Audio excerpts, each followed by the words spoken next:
Hello viewers. Construction field में cement का role महत्वपूर्ण होता है। पाउडर सा दिखने वाला ये एक बाइंडिंग मटेरियल जो फाइन एग्रीगेट को बाइंड करके एक हार्ड स्टोन सा बनाता है ताकि वो लोड को बियर कर सके। पर जब भी आप कंस्ट्रक्शन करने जाते हैं तो आप अक्सर एक बात से कंफ्यूज रहते हैं कि आप सीमेंट कौन सा यूज करें, ओपीसी या पीपीसी। आज इस वीडियो के माध्यम से मैं कोशिश करूंगा कि आपका ये कन्फ्यूजन दूर हो जाए।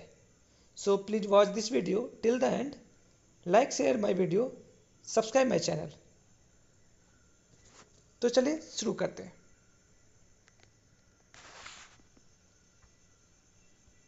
व्यूअर्स, मैंने आपके लिए यहाँ पर एक कटआउट लगा रखा है जिसमें कि बेसिकली मैं आपको ओपीसी और पीपीसी के डिफरेंस के बारे में बताने वाला हूँ।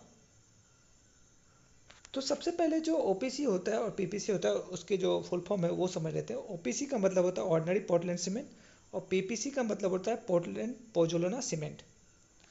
इसकी जो कंपोजिशन होती है ओपीसी की वो होती है क्लिंकर एंड जिप्सम बेस्ड, और पीपीसी जो होती है वो होती है क्लिंकर जिप्सम एंड इसमें क्या करते हैं, फ्लाई ऐश को भी मिक्स करते हैं।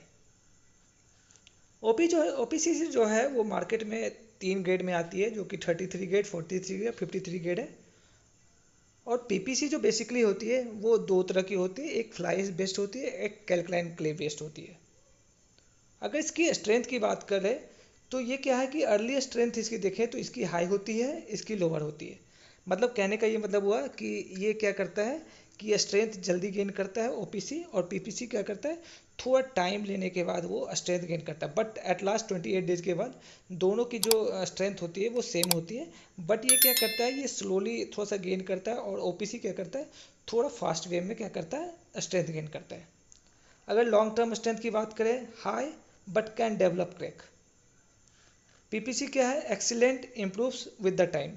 अभी क्या है कि ये जल्दी जब सेट करता है तो इसमें क्या होता है हीट ऑफ हाइड्रेशन ज़्यादा होता है और क्रैक आने के ज़्यादा चांसेस होते हैं। बट पीपीसी क्या करता है वो बिल्कुल ही स्लो प्रोसेस में जाके गेन करता है, और वहाँ पर क्या होता है हीट ऑफ हाइड्रेशन बिल्कुल कम होता है, जिससे क्या होता है क्रैक आने के चांसेस कम होते हैं। ड्यूरेबिलिटी की बात करें तो इसकी क्या होती है, लोअर होती है, स्पेशली इन हार्श कंडीशन। आप देखेंगे कि यहाँ पर क्या होता है ड्यूरेबिलिटी में लेस रेसिस्टेंट टू केमिकल। अगर ये केमिकल के एक्सपोजर में है तो ये थोड़ा सा वहाँ पर ड्यूरेबल कम है।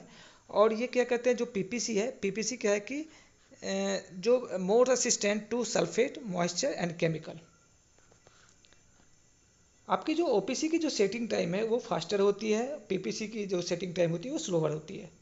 अगर इन्वायरमेंटल इम्पैक्ट की बात करें तो जो आपकी ओपीसी है हाई कार्बन फुटप्रिंट है ड्यू टू मोर क्लिंकर। उसमें जो क्लिंकर ज़्यादा यूज होता है उसमें क्या होता है हाई कार्बन फुटप्रिंट होता है।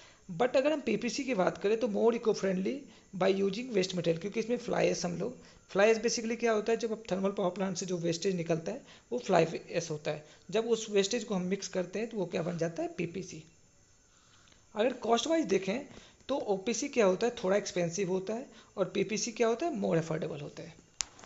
अगर हम यूज वाइज देखें तो क्या होता है कि ये जब हाई राइज बिल्डिंग, ब्रिज या फ्लाईओवर जहाँ की लोड ज़्यादा आना है तो अगर वहाँ पर अगर यूज़ करना हो तो हम लोग ओपीसी करते हैं, या जहाँ पर हमें बहुत ही जल्द सेट करवाना हो कंक्रीट को तो वहाँ पर भी हम लोग क्या करते हैं ओपीसी यूज़ करते हैं। बट नॉर्मल रेजिडेंशियल पर्पस के लिए या फिर हाउसिंग प्लास्टर वर्क के लिए या ब्रिक वर्क के लिए तो वहाँ पर हम लोग क्या करते हैं पीपीसी यूज करते हैं।